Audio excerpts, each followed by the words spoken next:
legends, yet another day. Heading out to meet the group at the Alden Village Center. We're going to Lake Conroe today. That's the plan. I got a good training week in. I was able to ride in the middle of the week. So I recovered yesterday and I woke up feeling well rested today.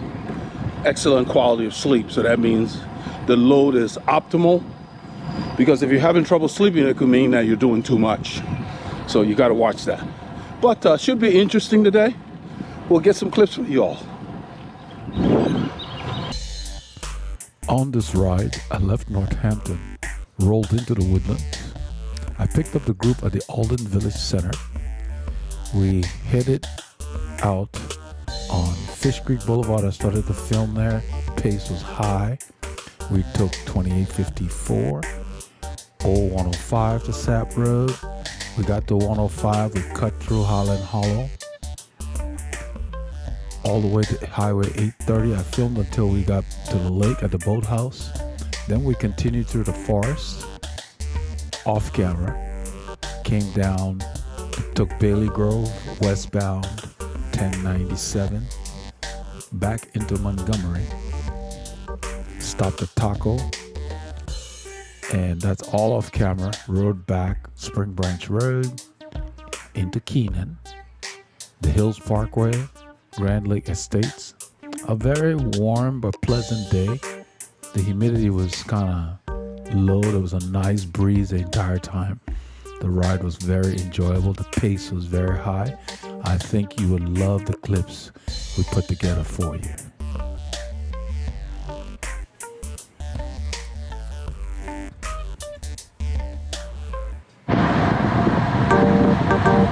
We're on the open road, the FM 2978, Sendera Ranch Road. The pace is high. We just turned onto this road and the pace picked up. You could see my watts getting to the back of the group, above 700 watts. You got to be able to do that and recover from it, because those are anaerobic efforts.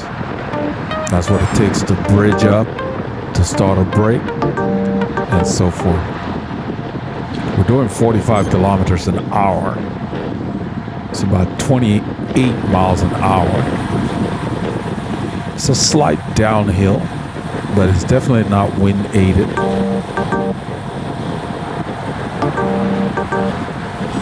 I'm probably spinning in a 5316 or something like that.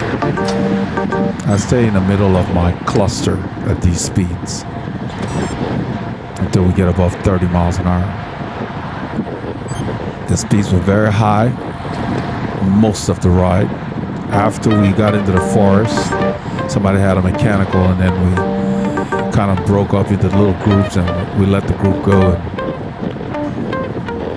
until we got back to Taco Corner.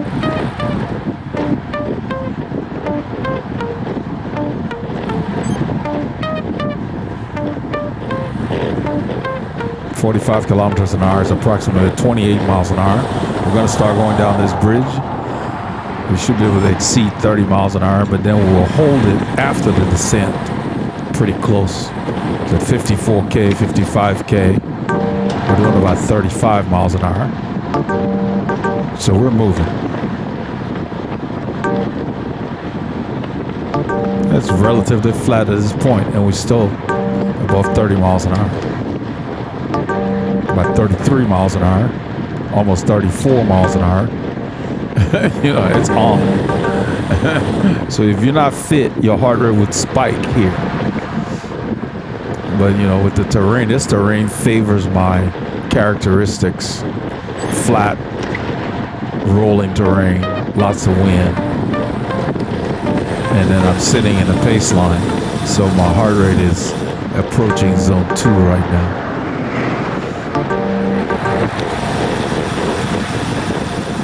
The road's gonna start kicking up pretty much around here. If you're not used to this kind of training, it really, really affects you, because you're not used to turning those heavy gears. You don't have to strengthen your legs for it. It really triggers your heart rate to go up. That's Bob on the right there. He's gonna let us go at this point. He's had enough. He said he came just for the company. I'm rolling to the left because I don't want to hit the brakes. You know, I already had that momentum. I don't want to lose it by wasting energy. You see my heart rate's dropping, 121. I'm gonna drift back, and I think Abby's gonna ask me. I'm gonna say, nah, you know, I'm gonna keep going back. But then Doug's, I told him, I said he's good. He's gonna come up. Then Doug's gonna say, why don't you get in front of me? Because you give a better draft. That's Abby on the right. So he tells me I give him a better draft than Abby. that's what I'm laughing about. And yeah, when we're going hard like this, you want to get behind somebody you can draft easily off of. It makes a difference. You save a bit of your energy. I had a good training week. I rode quite a few kilometers, put in a lot of hours. So had good legs this morning.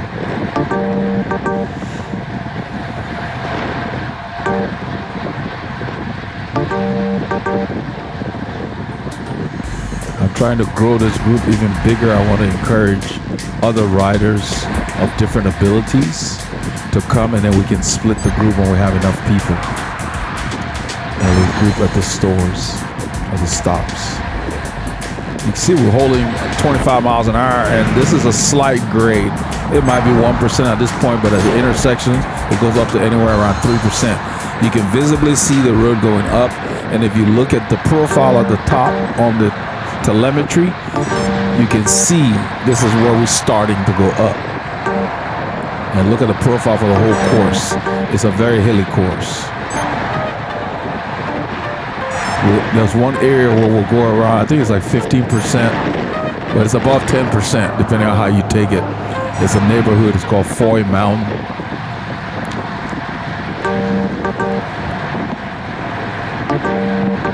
The Foy Mountain Drive or whatever, Foy Martin Drive, it's really steep.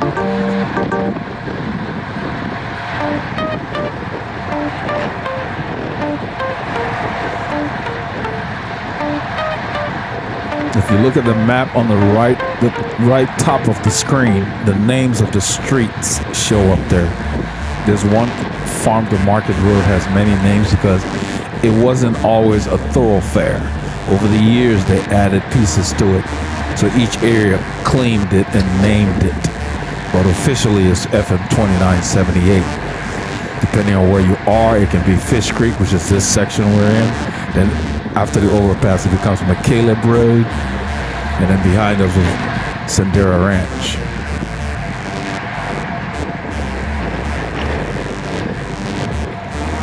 See, I'm doing about 400 watts. So we're working here. 38K. It's a drag every time you go north.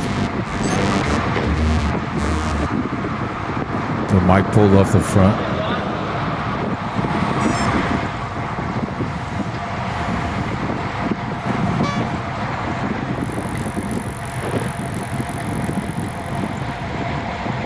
Clement Champoussin is in front of me from the Arkea Semsic team. John Mulbrake. John said he'd been off the bike like 3 weeks. He'll mention it later in the ride. So just sit in.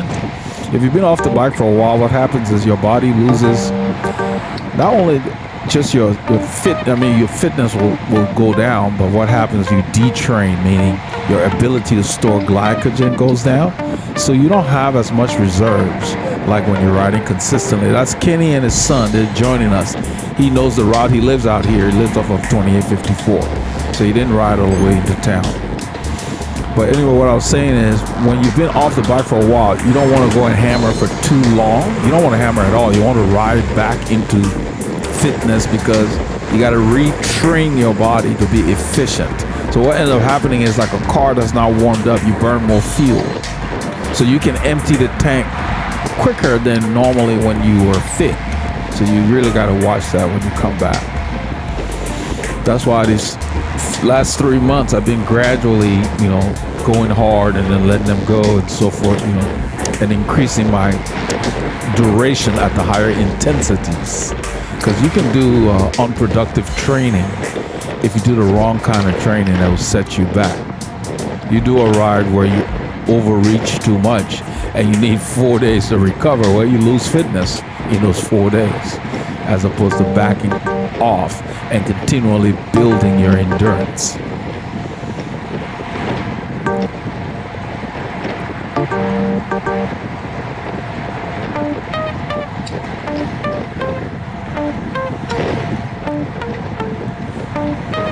So as we start to go now, you can see my heart rate has gone up about 30 beats from where it was when we initially went over that bridge, because now the effort is staying high because of the grade.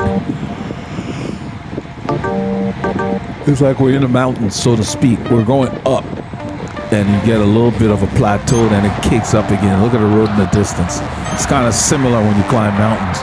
The difference is that you're at higher altitudes. But it doesn't just go straight up the whole time. They have to go around and do switchbacks and so forth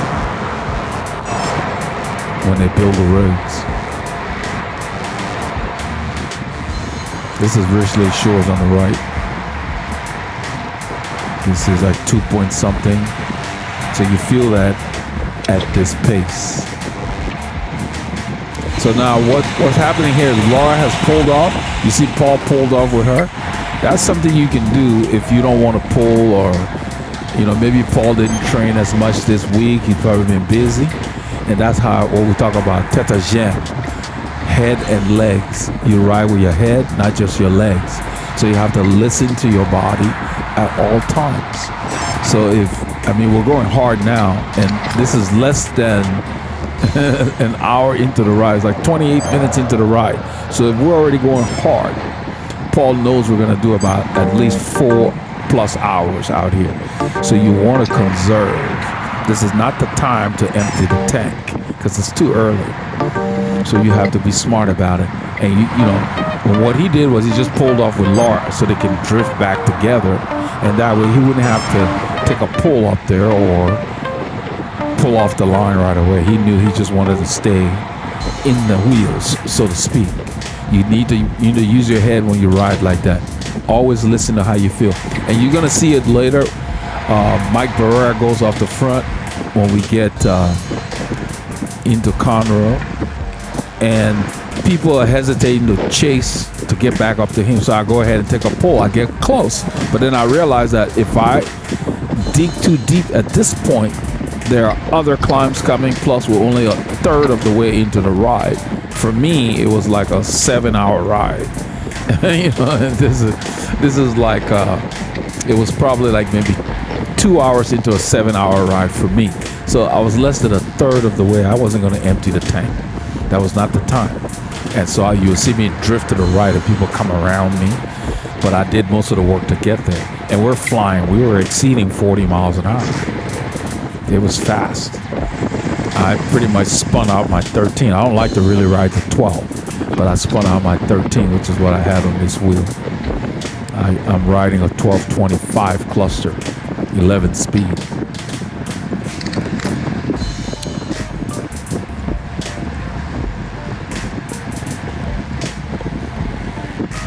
.3%. You can see the name Fish Creek Thoroughfare and the map on the right. And then the map on the left gives you the entire course that we did. And the orange dot is where we are right now on the course. On the map in the circle on the left. That's the overview. The right is the detail view. I love these telemetries.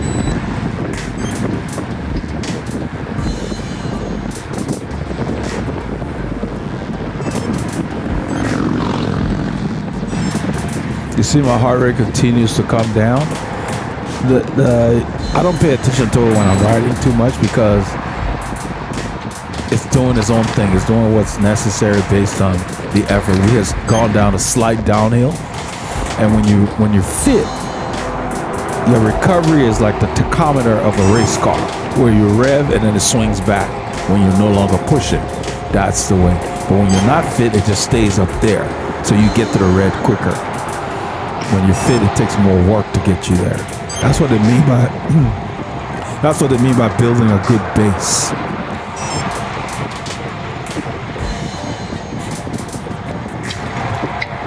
When you have a good base, then it takes heavier loads, basically to move you into the red. That means your ceiling is high, so to speak, your threshold. So we're coming to the overpass here, and the pace is going to change. You see John shaking his hand. His hands are getting numb. So when that happens to you, what it means is you need to revisit your fit. Your balance is off somewhere. You're putting a lot of pressure on your hands. Your hands should not be getting numb. So you need to visit a professional. John's asking Abby whether we're turning or whatever. These guys don't look at a map. I spent a lot of time building a route. I load it up there. They don't download it. They don't look at it. Not everybody, people who are into the details. Abby starts to accelerate, and I know he's not aware that we're turning. So I move up on the right, and I guess he thinks I'm racing. He starts to go faster and faster. So I just went, you see my watts? They're down. I told him, I said, we're turning right. I was coming up to let him know that we're turning. Then he said, oh, yeah. He had forgotten. Or he didn't look at the map. And then Jerry's up here because he knows we're coming here. He waits here because I think he knew we're going to turn. So you hear me tell him, Jerry, right turn. Right turn, Jerry. So Jerry, Mo, and them, they get up early to go and they start riding before we start riding. And he was already out here. Like I clipped in on this ride like 6 o'clock, an hour before the ride starts. So I ride about 45 minutes to them. Then I spin around to use up that time. So about 5 till I'm in the parking lot. So I'm already warmed up. I find that I need more warm-up time than I used to many years ago. This is 2854. We're gonna go left towards Conroe, Texas.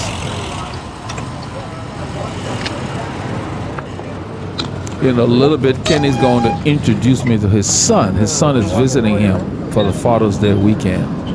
And his son looks just like him. And you'll hear me at the end of the video tell him that your son is a spitting image of dad.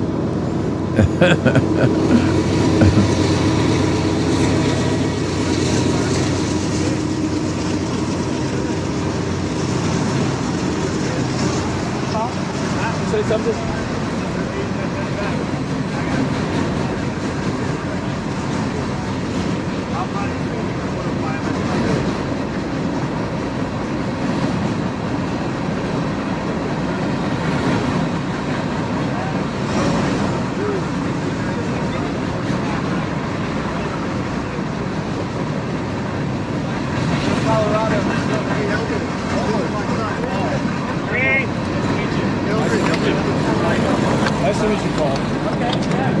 That's Kenny introducing me to his son, Paul. They look alike. And you hear me at the end of the video tell him that his son's a spitting image of you. We turn up to 2854 eastbound. These guys are like hanging out here, and there are 2 guys up the road. So I go ahead and ride up to those guys. The shoulder's very wide here, but it narrows in about probably 200 meters. So, once the group gets going, get in the wheels. There's no point in sitting down there wasting energy. Nobody wants to come up because the pace has been high. I don't think they want to pull. So Doug's pulling, Abby's on his wheel, I get on Abby's wheel. So if that happens and you happen to get to the front, just hold your pace. You don't have to go as fast as they were going. If somebody behind you doesn't like it, they can come around and you can get off the front. So don't feel like you gotta kill yourself because you're at the front. If you're there and people want to go faster, then let them take the lead. You can go through and then pull off. But we want to keep the line tight. They were hanging back too much. That's why I went around. They put a new pavement out here probably 6 months or so ago, I'm estimating. We're gonna ride for probably about maybe 3 kilometers. A little over a mile or so, and then we're gonna turn. And we're turning on to Old 105, which will take us to a road called Sap Road. So we get on a busy road like this for a bit to get us to more scenic roads. But I much rather ride on a road like this than get on a bike path that's very twisty and you got pedestrians and all of that. Especially if you're moving at 22, 23 miles an hour. That's too fast for the bike path. The bike path's for social cruising. So when I do use it, it's just to get to another road. I go a lot slower because it's twisty, the ones that we have near the woodlands. It's just not designed for going fast.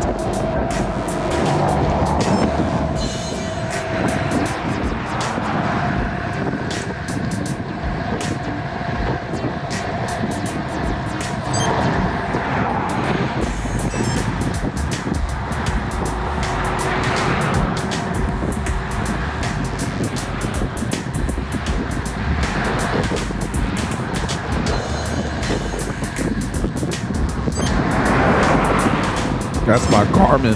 I have it on a single, almost like a tweet. The tones, you can change the tones for your Garmin. You can also change which side of your head unit it displays the cars.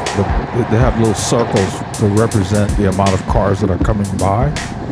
And it defaults to the right when you get it out of the box. But you can put it on the left, which I have done.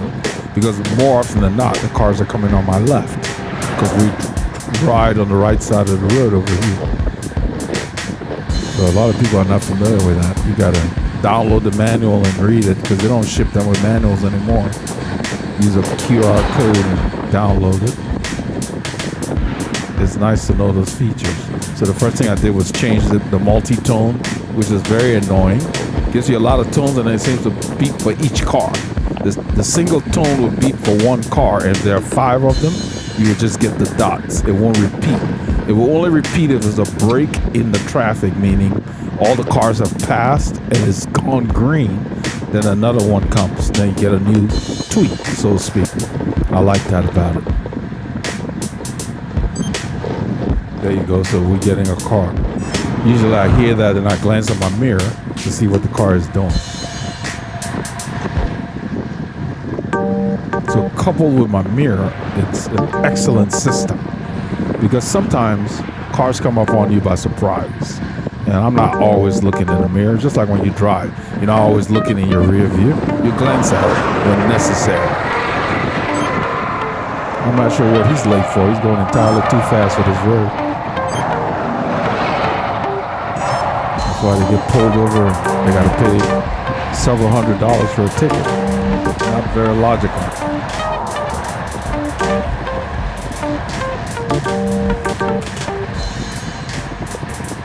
To spend your time working for hours or however long it takes you to make that money and then give it back to the county, please.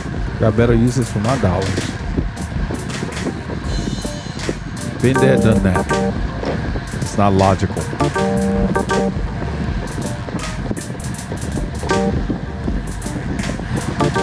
There's debris. I think it's like it looks like a roadkill that's dried up. I don't go over those because they might have bones and stuff in there. I avoid them, even when they're all dried up. You can't see what's in there. Give me a puncture. Should be turning soon. That's a sign on the right that says there's a road, a T intersection coming up. We're going to be turning. There is a left turn lane that's added. Somebody in the back has already taken the lane, so the driver slowed down. So we're going to be turning left onto Old Sap Road.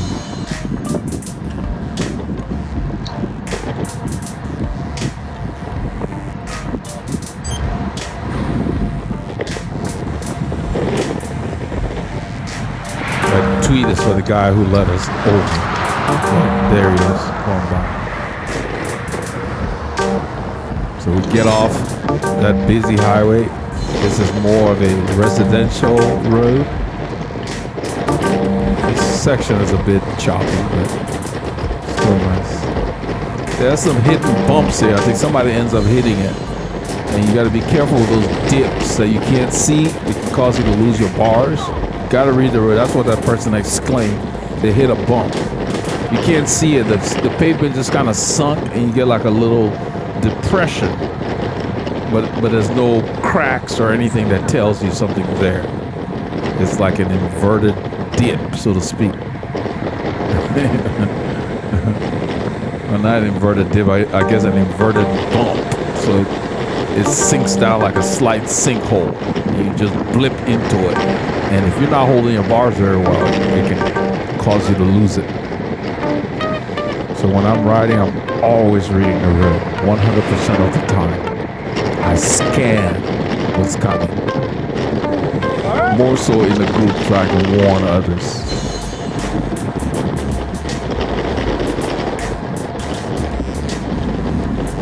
We're going to be turning right. So this is old 105. It will take you to 105. That's what they used to use. We're going to turn right, and there's a grade when you turn. This is Sap Road. There's a dog that's waiting for us. Little tight little boozer. I don't think you even see him. He ran back in the yard. They can hear you before you get there.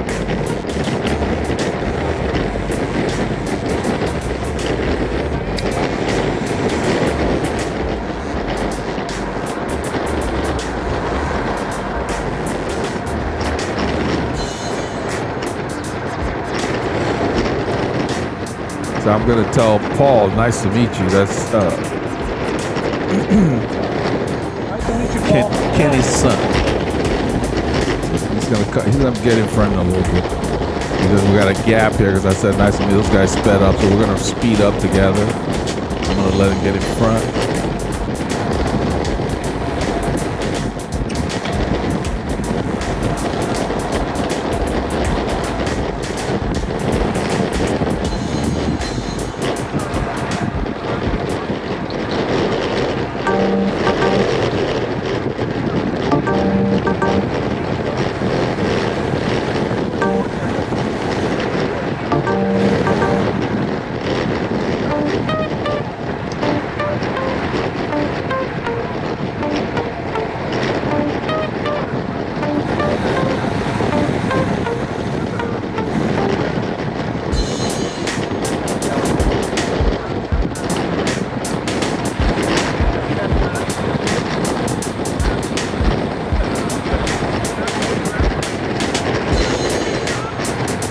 Beautiful road here. I like all the foliage. Riding through the trees. So even though you're in a civilized area, you feel like you're out of civilization. Makes you feel like you're in the middle of nowhere.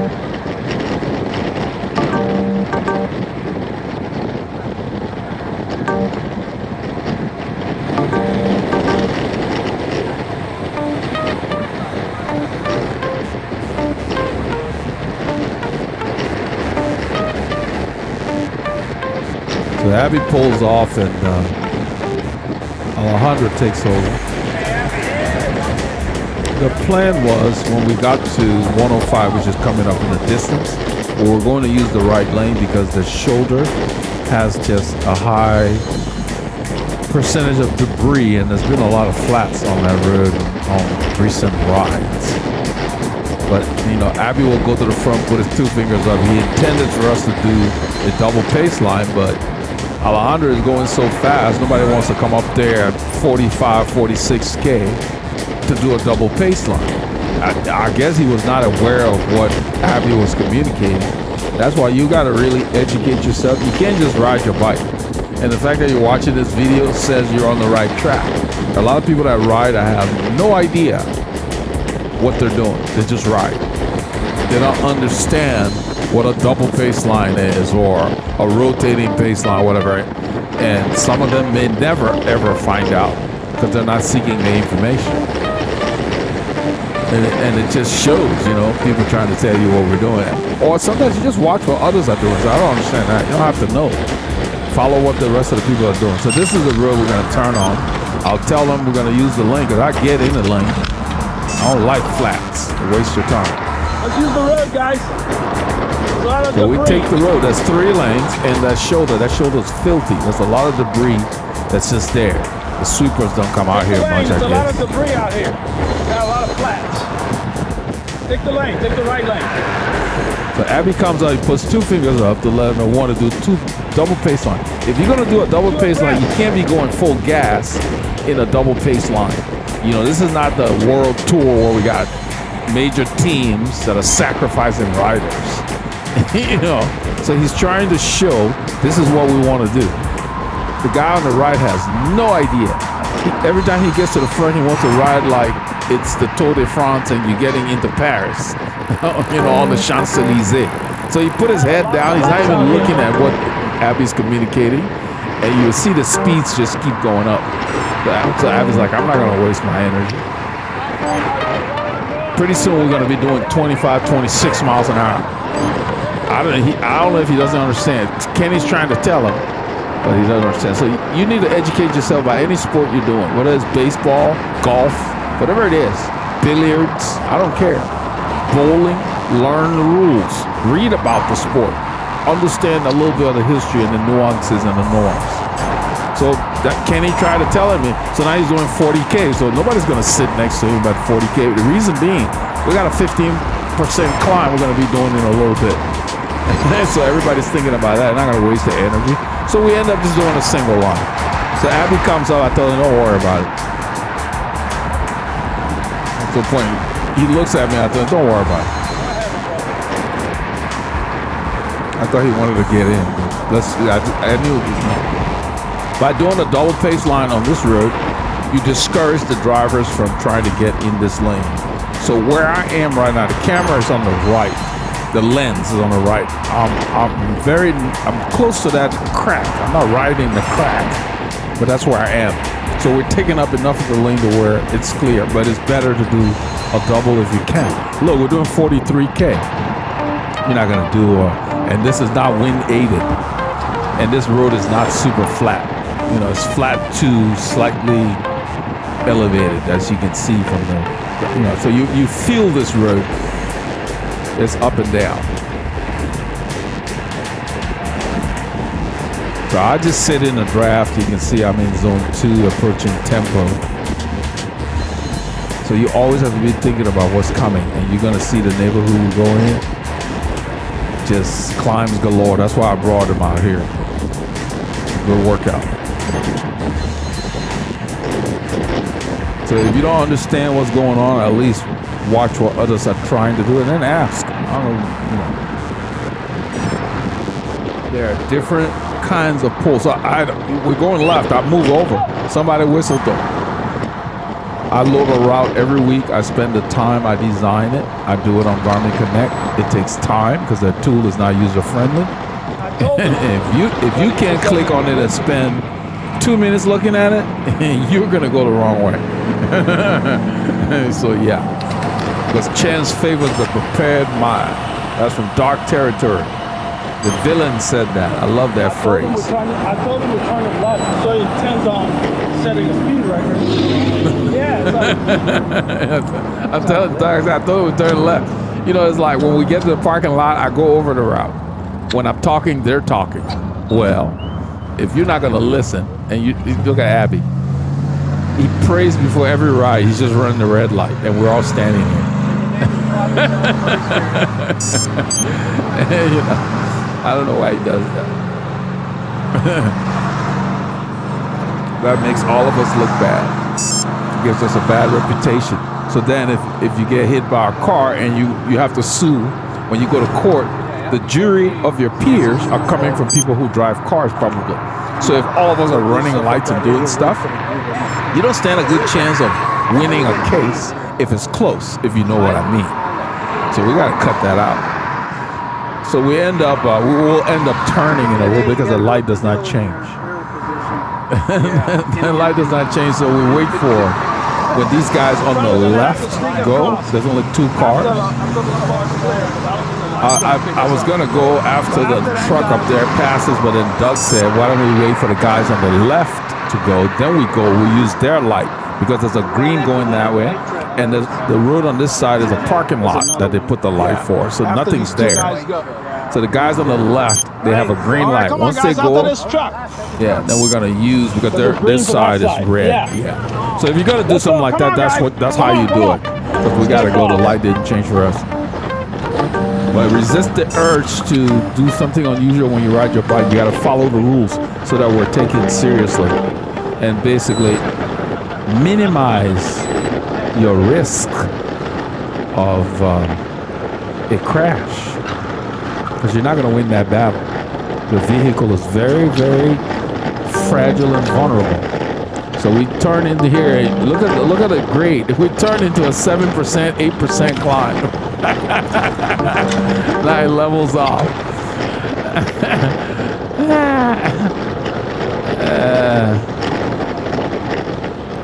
And this whole, we used to come out here, Paul and I, just do loops. It is just, you're just working. So you have to really select the proper gear. I'm just riding my pace. I'm not really trying to keep up with anyone. I know this climb. I've ridden it many times. I know how to ride it. So I've got my tempo going. I'm just 75 to 90. That's kind of what I go for in here. So right here levels off a little bit. In the distance, he's going to turn right. The same guy who was pulling is going to go left. He has no idea where we're going, but he's at the front. Watch, he goes left, then he comes back right, because somebody told him. So if you're not going to look at the route, yeah, you go to a game and you don't know the rules and you're waiting for your competitors to tell you, you're at a big disadvantage. It doesn't take but a minute or two to look at the route or put it on your computer. You know.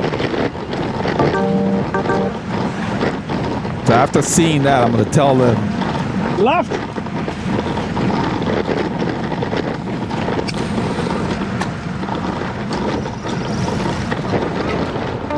so that pitch back there is very steep. So what happened is I made sure that I stayed in the gear. I don't know if I stood up or not. I may have.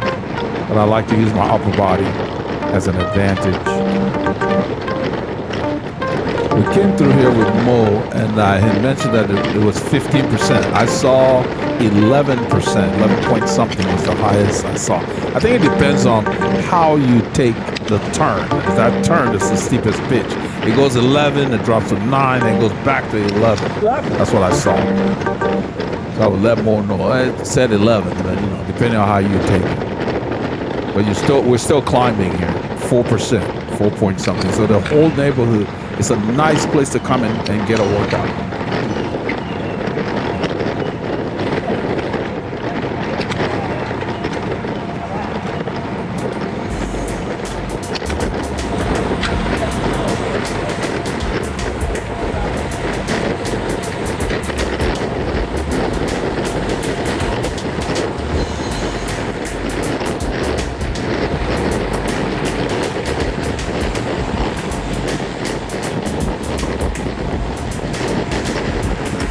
So we're 55 minutes into a 4-hour ride.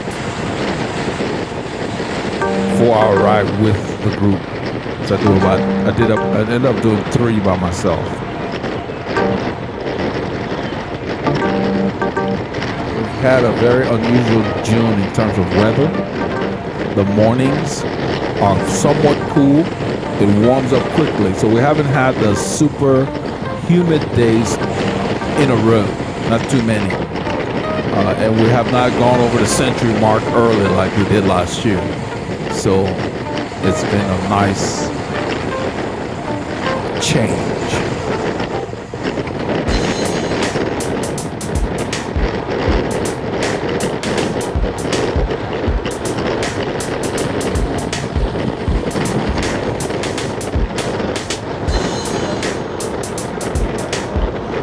Left turn. Coming up the Longmire Road. This road has improved. They have improved the surface tremendously over the years. But first time I came here, it was a 2-lane asphalt road with a lot of holes and divots. And it was still nice to ride it. It's not very busy. There's a driver on the right, but he let us go. There's 2 lanes going in both directions with a middle turn lane. So it's nice and wide. They've really improved it tremendously. So I'm going to sit on Alejandro's wheel here. Peter is on his left.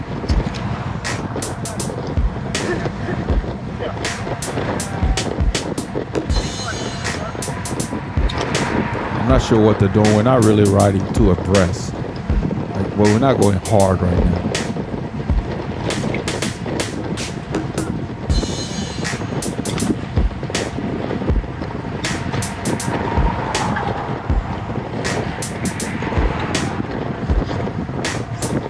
So in a few kilometers, well, not a few, in about 10 kilometers, all hell's gonna break loose on Highway 830. We're gonna be going as fast as cars go.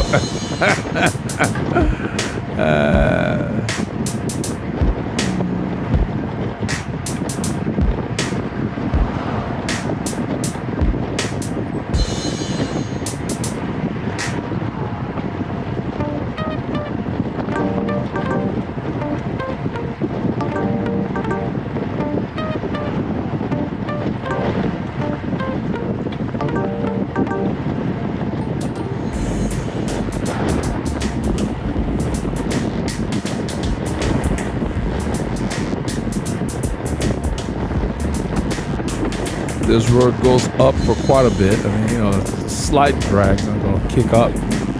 It's starting to go up now. You can see it visually. You feel it more than anything.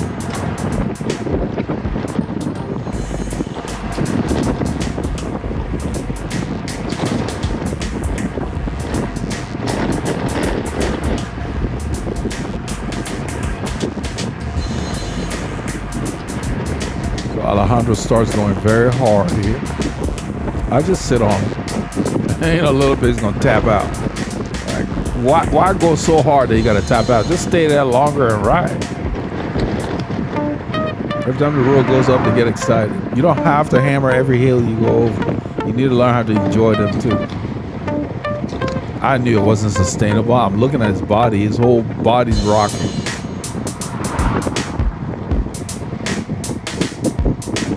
The hill's not over, he taps out, so I just roll through. So resist the urge to kill yourself every time the road goes up, unless that's what you're doing. Maybe you're doing intervals or whatever.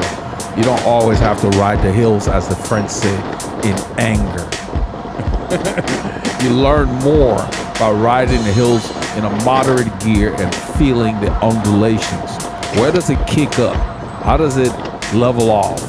Especially if it's a hill that you're going to do some kind of race or a big ride on. That's how you learn it, so you're not sick of it. When it's time to go faster on it, you'll go fast. It's the same thing with training on a flat road. You don't have to ride fast every time you get on the road. Just enjoy the bike every now and then. Don't get sick of riding fast. I pull off because I figure I'm filming the road here.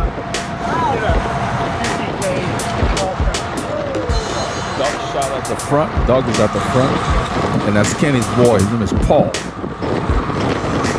There's Kenny and Laura chatting, and Paulie Longmire is behind Laura. Mike Barreras, it's a golden black. San Diego Mike, we call him.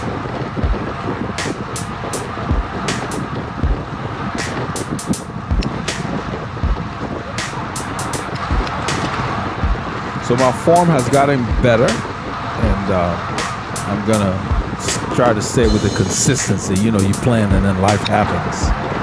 It's the consistency. I rode well today. I felt good. The sensations were nice. I didn't feel like I was dying.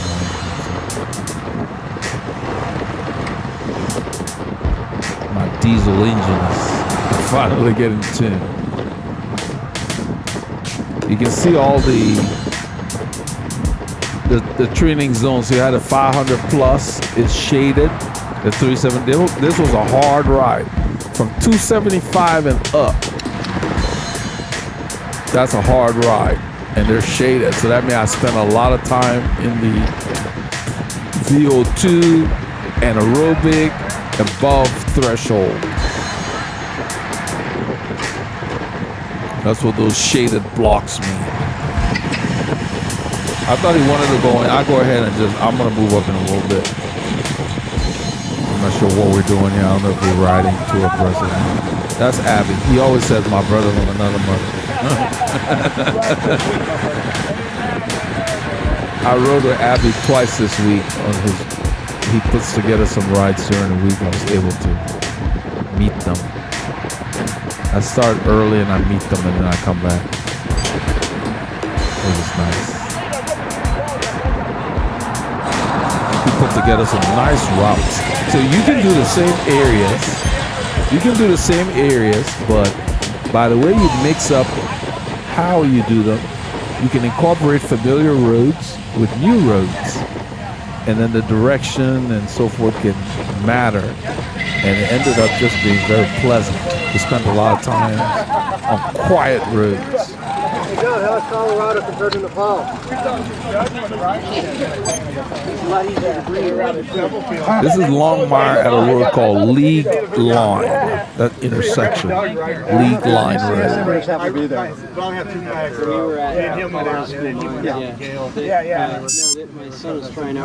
We've used this direction, this route before to go to Willis, Texas as well.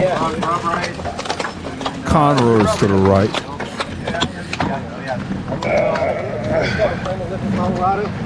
I'm in the wrong gear. That's why you heard me grunt. So I downshifted. Now my gate is going up.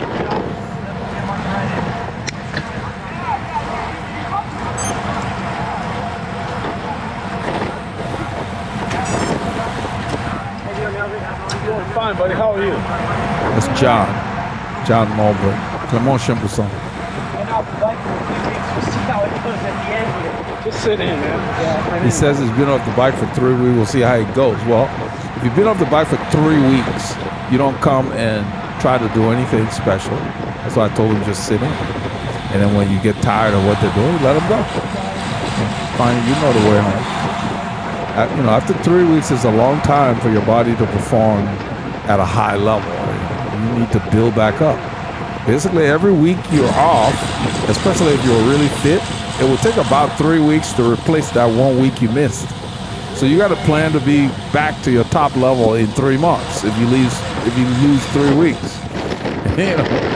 And so, every week is 3 weeks to replace that week if you do it right. So you're not wiped out. You don't go do a ride and come back and you can't even eat. It defeats the purpose of being in shape. You gotta check that ego at the door. Have a plan when you walk out the door. That's why I always talk about. Right there is the lip. Yeah, I'm telling him he's new to the area. Yeah, somebody dropped. They built the road and wasted all that asphalt like a built-in speed bump where it meets the concrete. They could have blended that thing better than that. That contractor should be spanked. Yeah, he wasted asphalt. Put all that. Yeah, he built a speed bump where the asphalt meets the concrete.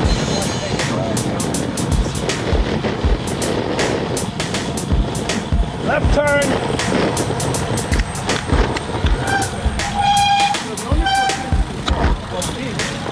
So when you take time off, you need to gradually get back into it. And when you go on a ride, You started off. when you go on a ride and somebody gets dropped, that is not a reflection of your fitness, because you don't know what's going on with that person. Don't let him get started on vegetables for rich people. They may have been sitting on the couch for 6 months, or they've got an injury, or they just don't want to go hard that day. You don't gauge your performance by that. You're competing against one person, yourself, and your numbers. At all levels, you look at your numbers. Then you know when you're firing. So it doesn't matter what's going on with other people, as long as you train and get yourself to where you need to be.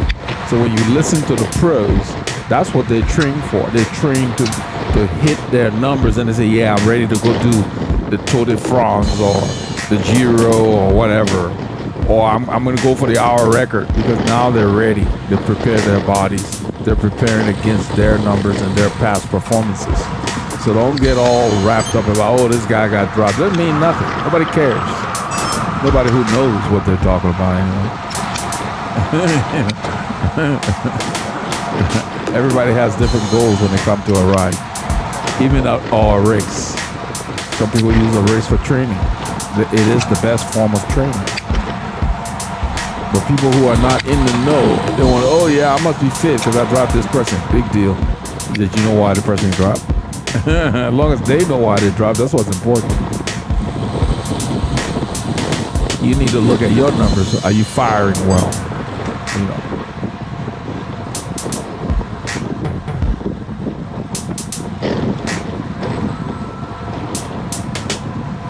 Ordinarily, you're going to see in a little bit, I will try to close a gap and I don't succeed because I don't want to dig deep. When I'm really fit, normally I'll be able to close that gap without digging deep. And that's what I mean. That's how you know I know I'm almost there based on how my year has gone. That's what matters. Focus on you. I got to meet this guy at the stop. His name is Alex. I hadn't seen him in the group before. Guy on the right here, right in front of the camera. I always like to greet the unfamiliar faces, make them feel welcome.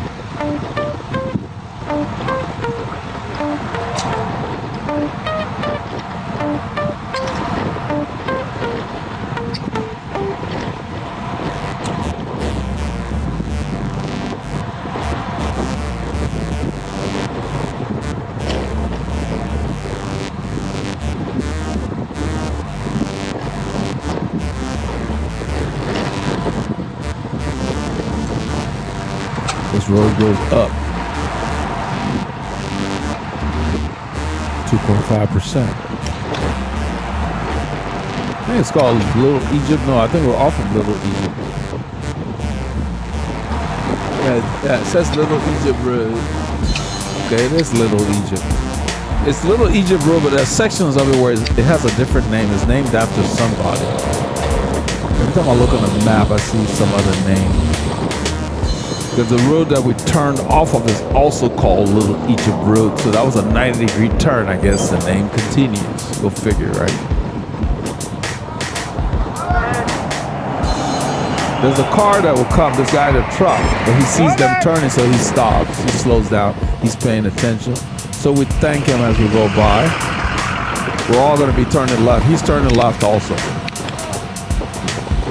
We're at Highway 830, FM 830, I believe it's called. If you stay on it all the way, one day we film, it goes all the way to Lake Conroe. We're going to turn on this road and Clean up. It gets really fast in a hurry.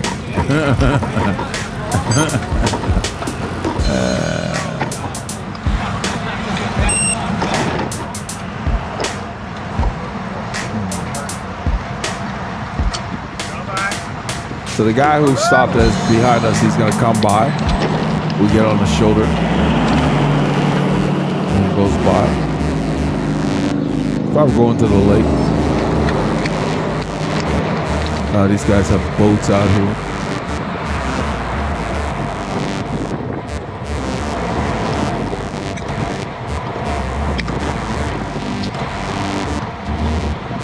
So that's how you can tell the ride is hard. Look at the bottom of the training zones and everything is shaded.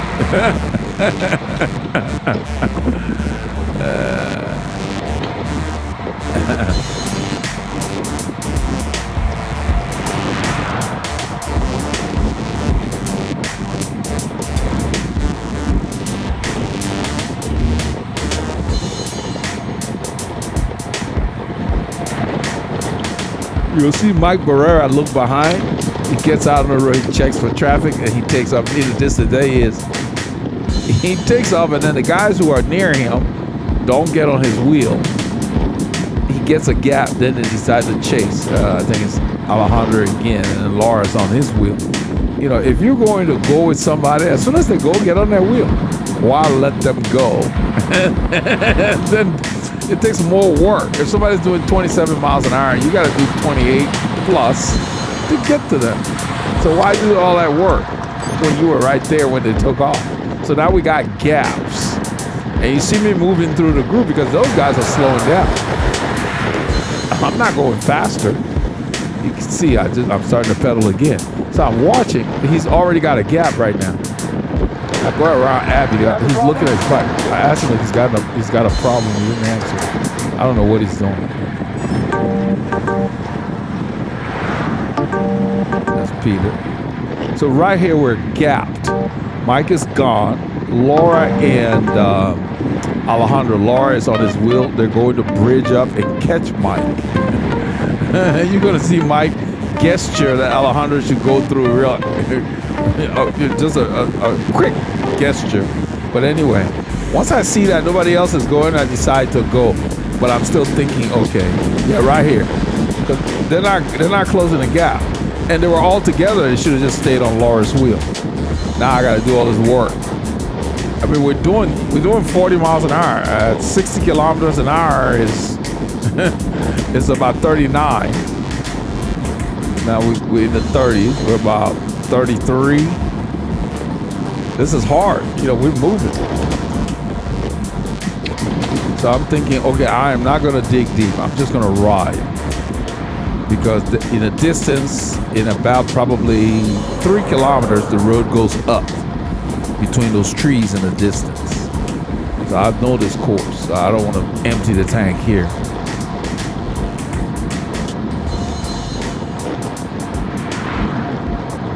They're not as far as it appears. This thing has a wide angle.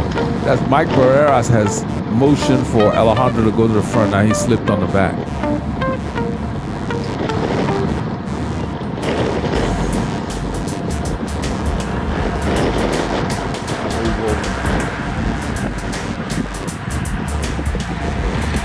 But when you're pulling, you're doing a lot more work. You've got to really make sure you have something saved. They come back, I go ahead and sit here. Don't worry so much when you at this situation where people going around doing stuff, flashing the pan stuff. Don't worry about that.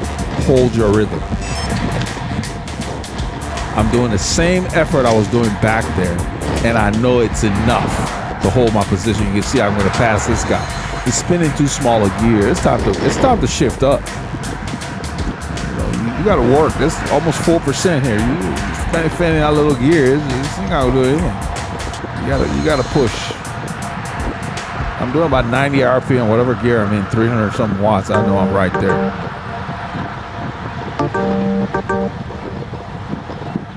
Just slowing down.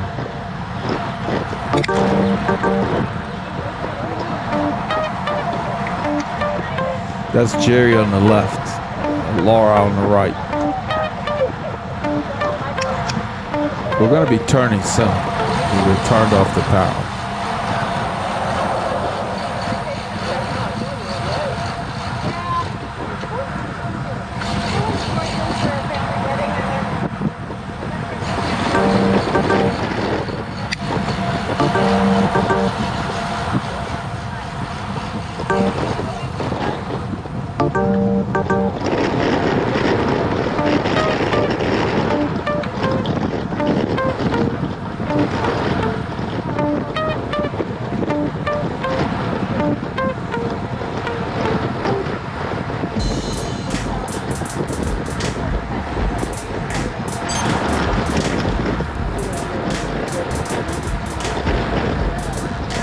This road would take us through the neighborhood to our first stop on the route.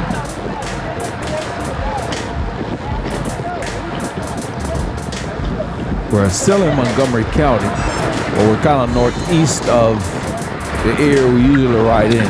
We're closer to Willis. We're a little north of Conroe right now. A little northwest of Conroe. I have learned all these areas because of Cyclist. I would have had no reason to be out here.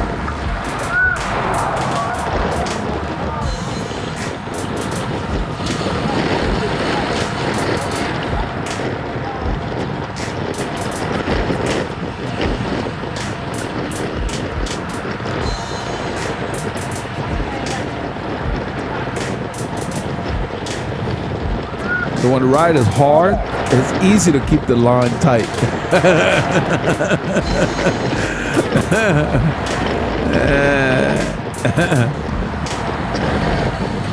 Because we look very organized the whole ride. Because if you don't get in the draft, you're going to be dropped. Nobody got to tell you that.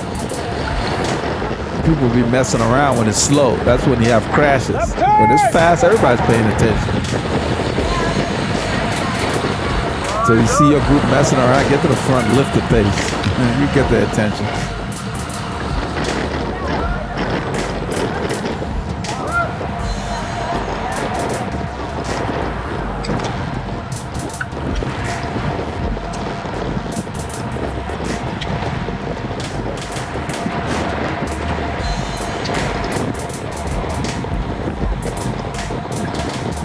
So it was one heck of a ride. Before we left the store, I told them, I said, I don't know about you guys, but I plan on doing the entire route. Because the way they were riding, I said the first hour was like a 40K TT, I said so. Because, you know, people bail, they change direction, they go home, they go back, you know, whatever. I was letting them know I'm doing the whole route, what you guys are doing.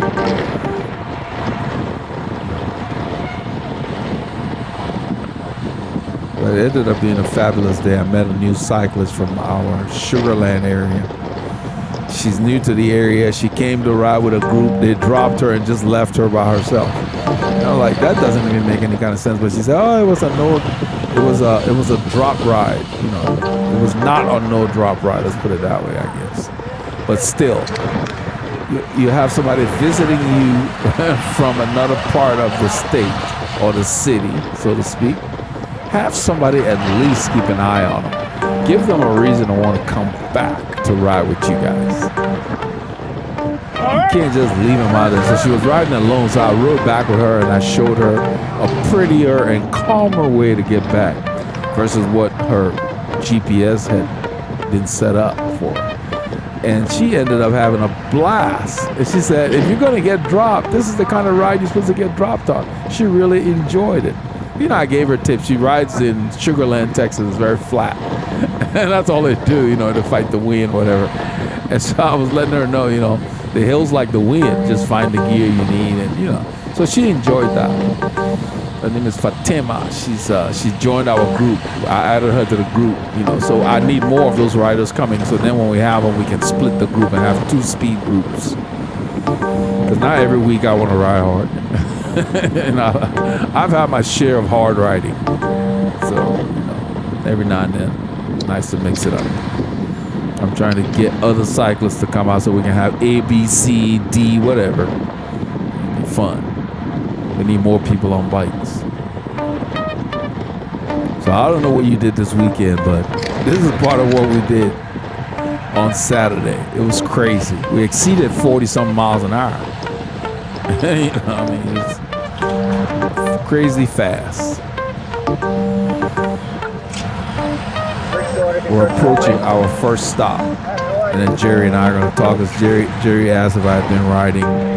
You know, he sees the difference. So yeah, I told him, yeah, I've been riding. I'm getting better. Then he wanted to know if I was sick. He would hear us talk about that, which makes sense. I said, you know, 2 months off is a long time. And if every week is 3 weeks, according to how the top guys say, you can do some double days or whatever. I didn't have time for that. That's a long time to get back. So it's been about 4 months. And I'm finally feeling like I'm getting fit. For my level that I used to be at anyway.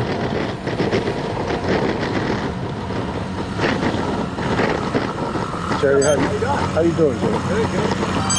You ride much? Yes, the last month I have been. Good. Yeah, so I'm feeling better. Were you sick? No, I just took off a couple of months. December and January, I didn't ride. It takes a while to get back. It sure does. Yeah, so you have to kind of bite your tongue. And get your K's in and keep all the doctors fired as you listen to our epilogue. Yeah. You said 2 months later, then you're like, okay. So it's taken like 3 months since, let's see, February, March. You're like, okay, I'm almost there. Yeah. That's exactly. I had to like, gotta take it easy. You'll get there. Yeah. The sun is a spitting image of dad.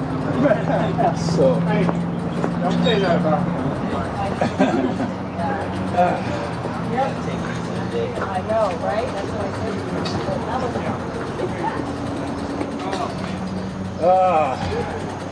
All right. This group is getting entirely too fast.